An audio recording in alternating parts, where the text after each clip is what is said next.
भले ही मौसम साफ है, लेकिन बावजूद इसके यहाँ पर जो बचाव कर्मी थे, एनडीआरएफ वाले, चाहे वो आर्मी वाले हों, उनको काम करने में दिक्कत हो रही है। वजह ये है कि ये रास्ता जो सीधा समेज गांव जाता था, ये यहाँ पर धंस गया, जिसके चलते पूरा ट्रैफिक जो है वो यहीं पर रुक गया है। तमाम जो आर्मी के जवान हैं, उसके अलावा एनडीआरएफ के जवान हैं या पीडब्ल्यूडी के अधिकारी हैं, रास्ता ठीक करने पे लगे हैं। और ये साथ में आपको मैं ये नदी दिखाता हूँ, ये वही खड्ड है, समेज खड्ड, जहाँ पर बादल फटने की वजह से तबाही जो हुई थी। 3 किलोमीटर आगे भी उस तबाही के निशान जो हैं वो यहाँ पे देखे जा सकते हैं। ये आप तस्वीर देख रहे हैं समेज खड्ड की, जहाँ से भारी बादल फटने के बाद काफ़ी ज़्यादा मलबा जो था वो बाहर आया, बहकर यहाँ पर पहुँचा। और ये आप देख सकते हैं कि पहाड़ों को काटते हुए किस तरह से ये जो पूरा पीछे से पहाड़, जब वहाँ पे बादल फटा और पहाड़ों को काटते हुए पानी अपने साथ जो है ना जाने कितने मकान और दुकान और आदमियों को अपने साथ बहाता हुआ लेकर गया है। ये यहाँ से तकरीबन यहीं इस जिस जगह पर हम खड़े हैं, यहाँ से 3 किलोमीटर आगे जो है वो वही इलाका है। और ठीक मेरे पीछे आप देख सकते हैं, यहाँ पर एम्बुलेंस की गाड़ियाँ खड़ी हैं, एनडीआरएफ की गाड़ियाँ खड़ी हैं, पुलिस अधिकारी यहाँ पर हैं, आपको सामने एम्बुलेंस भी नज़र आएगी। और ये सब लोग जो हैं रास्ता ठीक होने का इंतज़ार कर रहे हैं, क्योंकि रास्ता बंद होने के चलते जो है काफ़ी ज़्यादा मुश्किलात का सामना जो है वो बचाव कर्मियों को यहाँ पर करना पड़ रहा है।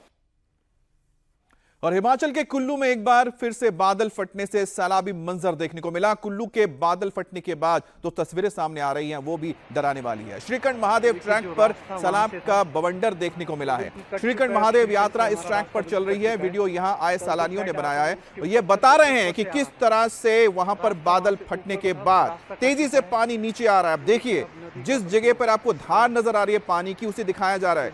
ऊपर बादल फटा है, बादल फटने के बाद अचानक ही बहुत ज्यादा पानी इन पहाड़ियों से नीचे की ओर आ रहा है और नीचे जो नाला बहता हुआ दिख रहा है उसमें अचानक ही वाटर लेवल बढ़ जाता है। वाटर लेवल बढ़ जाने के बाद तेजी से पानी नीचे वैली की ओर जाता है और जैसे जैसे वैली की ओर जाएगा वैसे वैसे ये इस पानी का जलस्तर बढ़ेगा और आसपास के जो रिहायशी इलाके हैं उसको वो तबाह करता हुआ चले जाएगा। एक बार फिर से हम आपको जरा करीब से दिखाते हैं, समझाते हैं कि आखिरकार इस वीडियो में क्या बताने की कोशिश की जा रही है, क्यों जो समझ खड्ड है वहां पर इतनी बड़ी तबाही हुई है। ये देखिए किस तरह से श्रीखंड महादेव के इलाके का ये ट्रैक है और यहां पर आप देख सकते हैं कि आपको धार नजर आ रही है। ऊपर जो पहाड़ी है, इसी पहाड़ी के ऊपर बादल फटा, उसके बाद जो पानी आप देख सकते हैं नीचे आया। जब पानी नीचे आ, अभी भी बहुत तेज बहाव है, अब जब पानी नीचे देखिए आ रहा है तो यहां पर आप देखिए किस तरह से मटमैला पूरा नजर आएगा और यहां से जमीन के जो काटी गई है, जमीन की कटान हुई है, फिर यहां से ये जो पूरा पानी है धीरे धीरे आगे बढ़ता हो गया। इस नाले में उफान आया और पूरी तरह से जब आगे पहुंचा इसने रिहायशी इलाकों को तबाह कर दिया। अब हिमाचल प्रदेश के ही कुल्लू में बादल फटने से भारी तबाही मची है। रास्ते बुरी तरह से डैमेज हो गए हैं और साथ ही साथ सड़कों पर मलबे का ढेर लगा हुआ है और पानी का बहाव बहुत तेज है। और कुल्लू में श्रीखंड महादेव के आसपास फंसे करीब 300 लोगों को सुरक्षित निकाला गया है।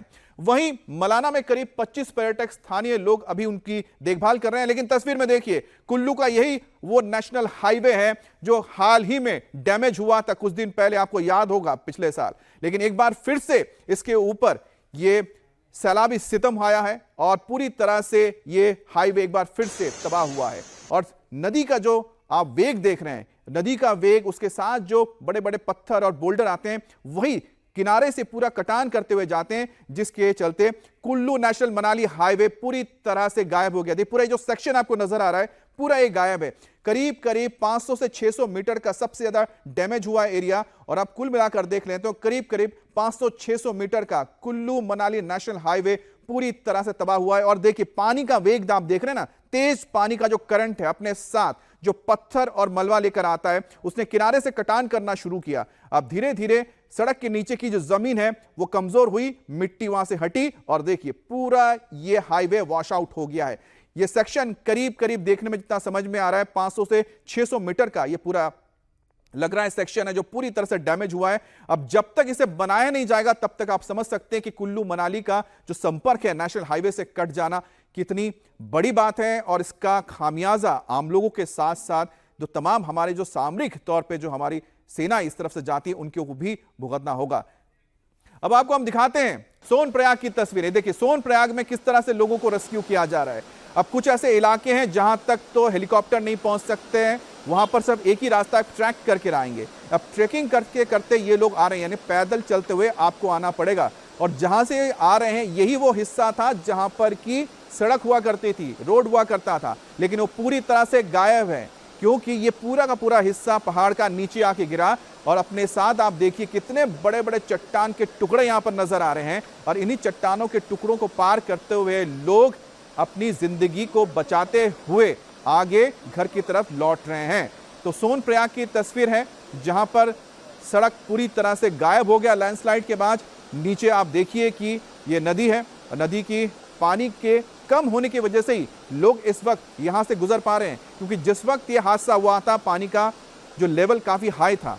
अब लोगों को बचाने के लिए यहां पर एसडीआरएफ के जवान मौजूद हैं, एनडीआरएफ के जवान मौजूद हैं जो इनको बता रहे हैं कि उनको किस तरह से ट्रैकिंग करते हुए ट्रैकिंग रूट इनके लिए तैयार किया है कि ताकि वो आराम से पहुंच सके, क्योंकि यहां पर हेलीकॉप्टर के जरिए पहुंचना या फिर गाड़ी के जरिए पहुंचना बहुत मुश्किल है, इसलिए इन्हें जमीन के रास्ते ही वापस आना पड़ेगा, ट्रैकिंग करते हुए वापस आना पड़ेगा। अब तस्वीरों में आप देखिए कितना मुश्किल यहां से लोगों के लिए हो रहा है कि वो चट्टानों के बीच से गुजरते हुए आए। और देखिए बार बार जो लोग यहां पर हैं एक बार ऊपर की तरफ देखते हैं। क्यों देख रहे हैं? क्योंकि उनको अभी भी डर है कि कहीं ऊपर से पत्थर या फिर कोई चट्टान खिसक कर ना आए और फिर से उनको जान का खतरा पैदा हो जाए।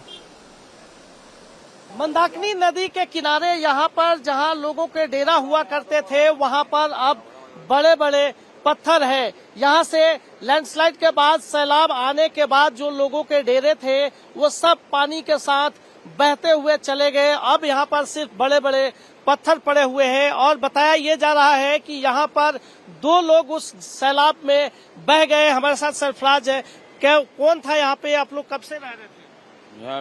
15-20 दिन से यहाँ पे। कौन लोग बह गए थे? क्या पूरी घटना आपने देखा उस दिन? जी, डेरे में बैठे हुए थे हम तीनों। पानी आया, पानी ने 1 मिनट नहीं ली आने में। बस उन्होंने पानी में बोला इनसे, मैं कहा भाग लो, पानी आ गया। वे बाहर भागे, निकल के हम भागे जो मेरा हाथ तो अलग एंगल लग गई, पर उनका भी पता नहीं लगा, पीछे पानी ने एकदम धकेला दे दिया, साथ ले गया पानी। कौन कौन लोग थे? इरशाद, शहजाद, दोनों आपके भाई हैं? भाई थे। उसके बाद से कहीं कुछ पता नहीं चला? नहीं पता लगा। पुलिस को भी कंप्लेंट किया? कर दिया था। पुलिस क्या कह रही है? पुलिस कह रही बाद में ढूंढेंगे, अभी पहले जो यात्री फंसे हुए उन्हें निकालने में लगे हुए। आप उस समय यहीं पर थे? मैं यहाँ था।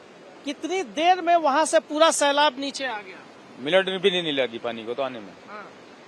मौका नहीं लगा? मौका नहीं लगा, नहीं मौका नहीं लगा भागने का।